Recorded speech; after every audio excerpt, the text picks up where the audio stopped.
Levante do inimigo. Antes disso, eu quero agradecer e louvar a Deus pela vida dos irmãos, dos amigos. Estamos aqui com nosso irmão Humberto Henrique de Lauro, Rosana Freitas, Fazenda Grande, Edilene, Fazenda Grande. São irmãs, né? Noêmia, da Fazenda Grande, e Noélia, do Rio de Janeiro, não é isso? Nossa irmã Noélia, que congrega aí, se reúne aí com o povo da Espírito e em Verdade, com o nosso irmão Geraldo Moraes, no Rio de Janeiro. Um forte abraço a todos vocês aí, família espiritual, família da fé, aí do Rio de Janeiro. Esse é o tema, amado, desta breve reflexão, levante do inimigo. Quando nós estávamos no sistema religioso, qualquer coisa que acontecia em nossas vidas, se fosse positivamente, claro, é Deus, está fazendo a vontade de Deus, o pastor está aprovando a sua conduta, porque, verdade seja dita, no sistema religioso eu não vou generalizar, mas a maioria de nós, não estou generalizando, por favor, mas a maioria do povo de Deus no sistema religioso não se importava muito em agradar a Deus, verdade é essa, se importava em agradar o pastor, transmitir uma certa santidade, um certo temor de Deus por causa de posições em ministérios, mas não se preocupava nos bastidores em agradar a Deus, em servir a Deus, sabe? O que é servir a Deus? Servir a Deus não é quando você está diante da câmera ou com o microfone, mas nos bastidores, socorrer alguém que bateu lá na porta, sabe? Ninguém viu, mas alguém bateu na porta, precisou ali de um socorro. Isso é servir no reino de Deus. Alguém está precisando de uma vestimenta, você teve, socorreu. Isto é fazer a obra de Deus. Alguém está lá precisando de um alimento, você lá nos bastidores não precisou tocar trombeta, você serviu. Isso é servir a Deus. Mas muitos, amados, no sistema religioso não fazem isso. E quando fazem, é aquela coisa de campanha e mutirão, para que todos vejam, e Jesus disse: como aqueles hipócritas fariseus que gostam de serem ovacionados, de serem, sabe, estarem em destaque, em eminência, as suas orações em locais públicos, para serem vistos pelos homens. E até quando eles jejuavam, que era uma prática da lei, do judaísmo, eles jejuavam de forma que transparecia para as pessoas que eles estavam com o semblante caído, porque aquilo chamava, sabe, a atenção. E não foi aquele tipo de jejum que Jesus ensinou para aquele povo, tá bom? Para os judeus, não para nós, gentios. Enfim, mas como eu estava dizendo, tudo que acontece negativamente na vida dos filhos de Deus que se encontram no sistema religioso, eles atribuem a um demônio, ao diabo, a um levante do inimigo, mas eles nunca, de fato, assumem suas responsabilidades. Sempre procuram um bode expiatório. Mas olha o que a palavra de Deus nos diz. Vamos lá. Vamos conhecer de fato o nosso inimigo. Hebreus capítulo 2, versículo 17, vai trazer luz ao assunto, porque isso aqui está falando de Jesus.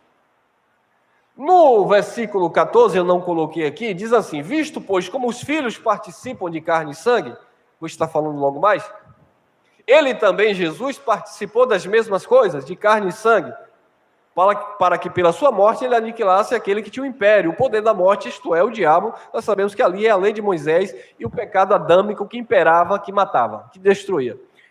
Mas veja bem, 17, por isso, convinha que em tudo fosse semelhante aos irmãos. Foi necessário que em tudo Jesus fosse semelhante aos homens, carne e sangue. Convinha que Jesus participasse também de uma natureza humana. Para quê? Olha lá. Para ser misericordioso e fiel, sumo sacerdote, naquilo que é de Deus, para expiar os pecados do seu povo. Então, por isso ele participou de carne e sangue. A palavra vai nos dizer lá em Filipenses capítulo 2, versículo 6 em diante, que subsistindo em forma de Deus, ele não teve por usurpação, por ganância, ser na terra igualmente a Deus, mas esvaziou-se de si mesmo, despindo de toda a sua glória. Ele deixou toda a sua glória para vir participar de carne e sangue, para ser servo e morrer em morte aquela de cruz. Para quê? Para expiar o pecado ou os pecados do seu povo. Agora, olha o 18. Porque naquilo que ele mesmo, sendo tentado, ele não caiu em tentação, ele foi tentado. Porque naquilo que ele mesmo, sendo tentado, padeceu, pode socorrer aos que são tentados.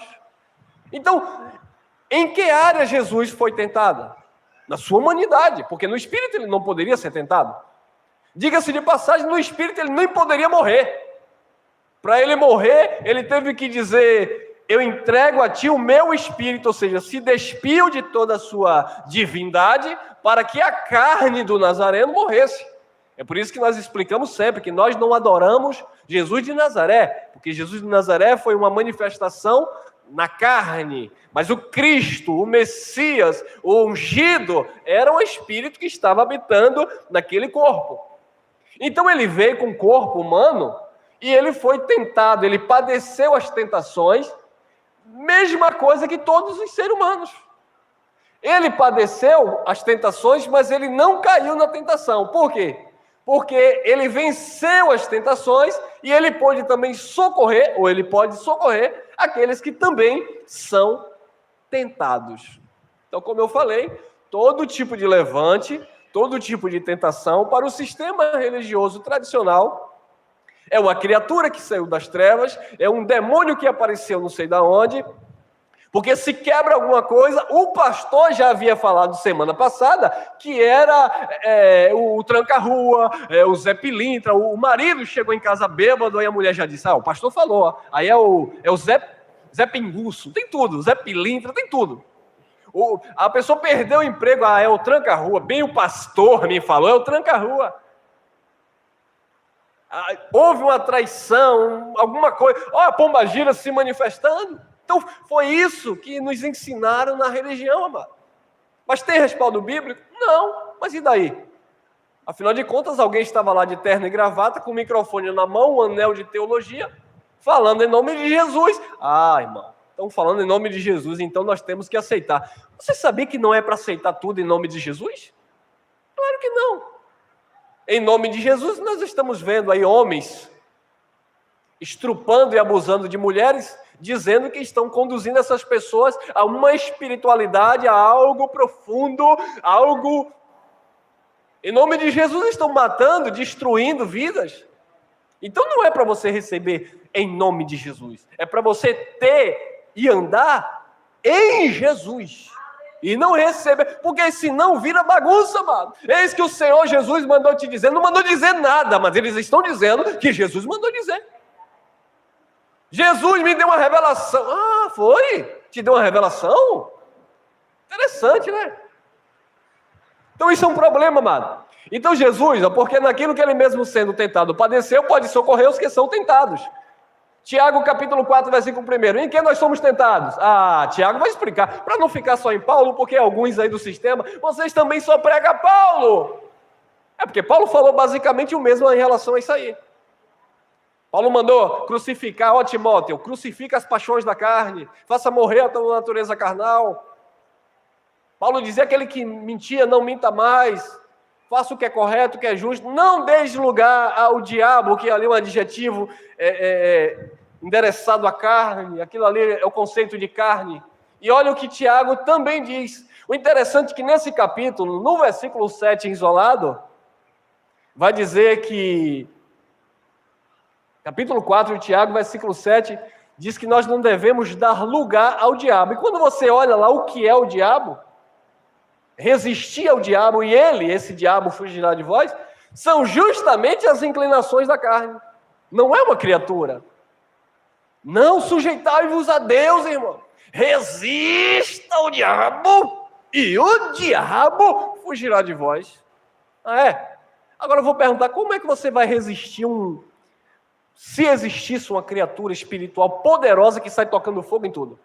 O interessante é que quando se pega um bêbado na porta da congregação, e a pessoa está ali com a mente perturbada, ou uma pessoa que tem problemas psíquicos, trazem para o âmbito da religião, mandam os obreiros estenderem a mão, derramam um monte de óleo, e as pessoas, naturalmente, ela entra em êxtase, por causa do ambiente propício à lavagem cerebral, aí eles dizem, ó o diabo se manifestando. Mas ninguém diz que o líder lá da Coreia do Norte, que está preparando mísseis para acabar com... Ninguém diz que é o diabo. Ninguém diz, amado, ninguém dizia que esses homens, Pompote, Hernán Cortés, esses homens que mataram milhões de pessoas, Hitler, ninguém diz que esses homens estavam com o diabo. Os religiosos não dizem. Os religiosos não dizem que um grande empresário que se suicidou estava com o diabo.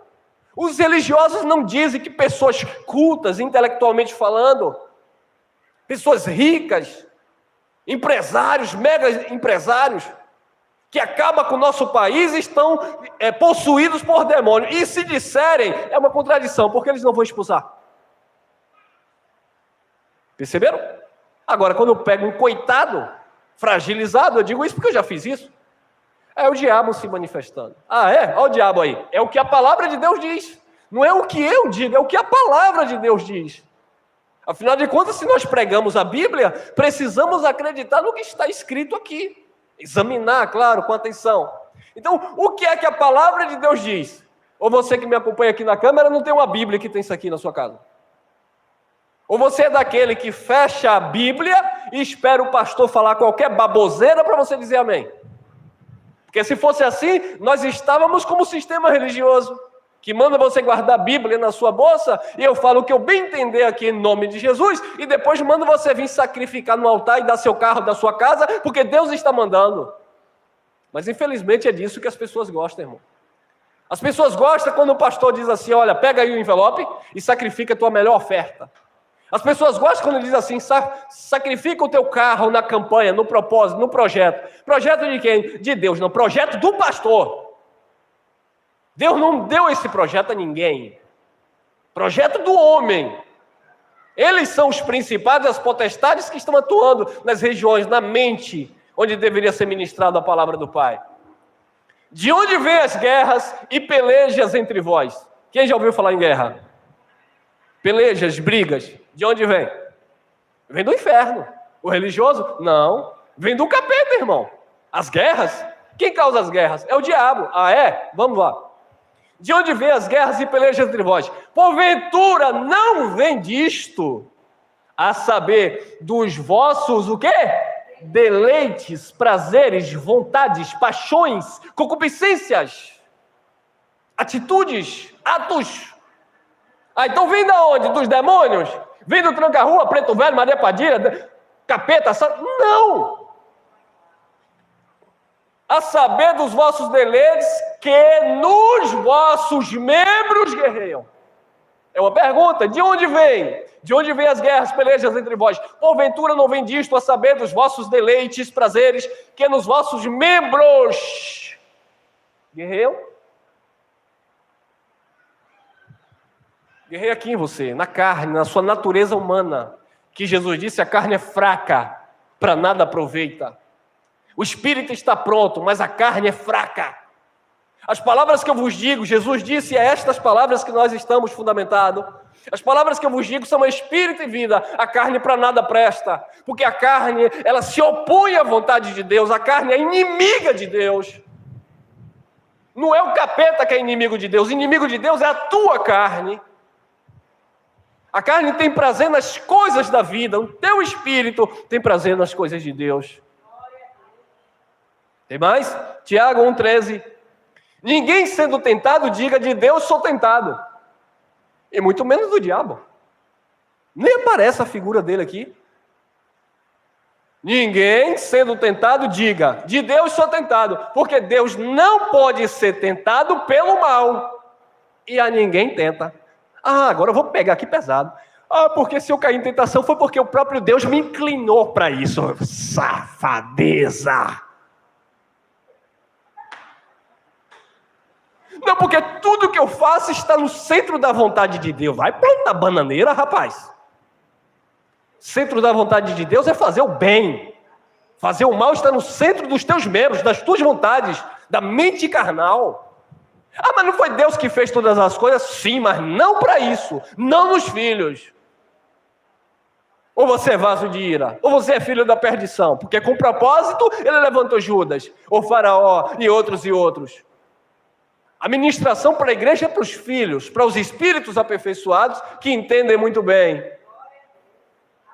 De Deus sou tentado porque Deus não pode ser tentado pelo mal e a ninguém tenta. Imagine que eu vou dizer, rapaz, eu meti a mão ali na cara do camarada e foi Deus que mandou. Mas peraí, mas...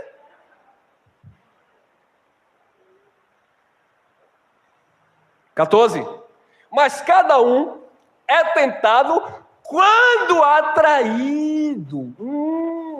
Lembra de Eva lá no Éden e o Adão? Eles foram atraídos pelo propósito do fruto. Ah, não, mas a serpente ali não. A serpente ali é uma metáfora, é uma hipérbole, é a personificação do mal. Aquilo é alegórico, a serpente ali não é uma cobra, irmão. É a malícia adâmica, mal na carne. Mas cada um é tentado quando atraído e engodado pela sua própria concupiscência. É a minha própria vontade. Quando eu bato o olho, eu sou atraído por aquilo me chama a atenção e eu dou atenção àquilo, eu sou atraído à tentação, eu passo a ser tentado, não caí ainda. Jesus foi tentado, não caiu. Então você passa a ser tentado. Quando atraído, é engodado pela sua própria concupiscência. 15. Depois de atraído, depois de ser tentado, depois, havendo a concupiscência concebido, dá à luz o quê? Ao pecado. E o pecado sendo consumado, gera morte. Vem os problemas, vem a colheita. Então, foi atraído, foi tentado, mas não cedeu. Agora, se cedeu à tentação, aí vê o quê?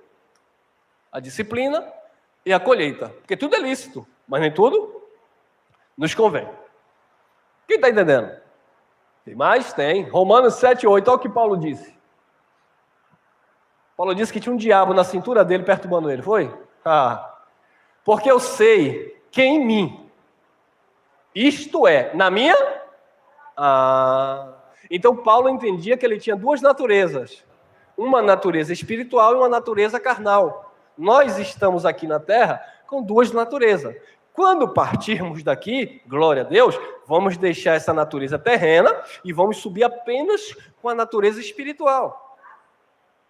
Agora, o sistema religioso não. Pensa que vai morrer, vai ressuscitar fisicamente, com um corpo diferente, e aí vai a bagagem toda. Não vai, irmão. Só vai o espírito que está aperfeiçoado. Mas Paulo, por ter duas naturezas aqui na terra como nós, ele disse, porque eu sei que em mim, isto é, na minha carne, não habita bem algum. Habita ou não habita? Não habita. Na carne não habita bem algum.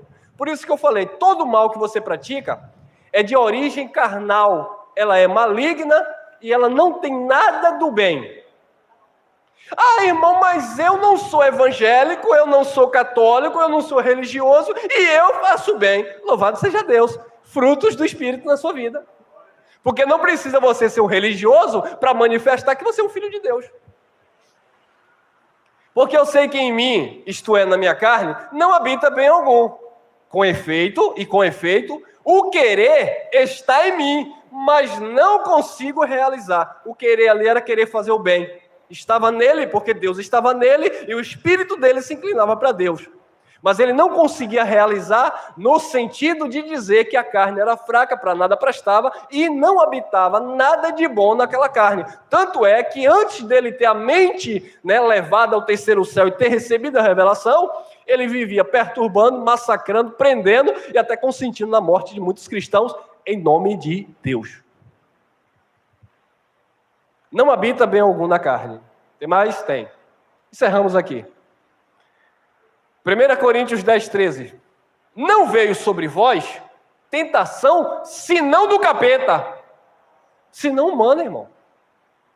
A tentação não vem de um espírito que saiu das profundezas de não sei de onde. É o que a palavra de Deus diz. Eu não posso rasgar isso. Agora eu posso inventar, pegar um texto isolado e dizer, não, olha aqui. Não veio sobre vós tentação, senão humana. Você sabe quem me tenta? Quem me tenta é o ser humano. Eu estou pregando esta palavra aqui, tem um me chamando de filho do capeta, tem um me chamando de filho do diabo, tem um me detonando aí. Isso me tenta, né, a dar uma resposta, a partir para o confronto. Só, amado, que como eu exercito o lado espiritual, eu não vou partir para isso. Sabe quem me tenta? A minha natureza humana, que quer resolver tudo na força dos meus braços. Só que como nós somos educados e conduzidos pelo Espírito, nós fazemos essa natureza morrer para que o Espírito venha nos conduzir em perfeita vitória. Então é isso que nos tenta. A natureza humana. Não veio sobre vós tentação, senão humana. Mas fiel é Deus, que não vos deixará tentar acima. Preste bem atenção. A tentação vem. Ah, irmão, eu sou cristão. Eu não bebo, não fumo, eu não curto festa, eu não vou ali, eu não vou lá. Eu não sou tentado. Conversa fiada. Em alguma área você é tentado. Em alguma área você é tentado. Ser tentado não é o problema. Jesus foi tentado. A questão está no cair na tentação. Mas fiel é Deus, que não vos deixará tentar acima do que podeis, vírgula. Antes, com a tentação, dará também o escape, para que possais o quê? Você pode suportar todas as coisas. A tentação vem, mas com a tentação vem também a capacidade de Deus para que possamos suportar. Amém? Graça e paz.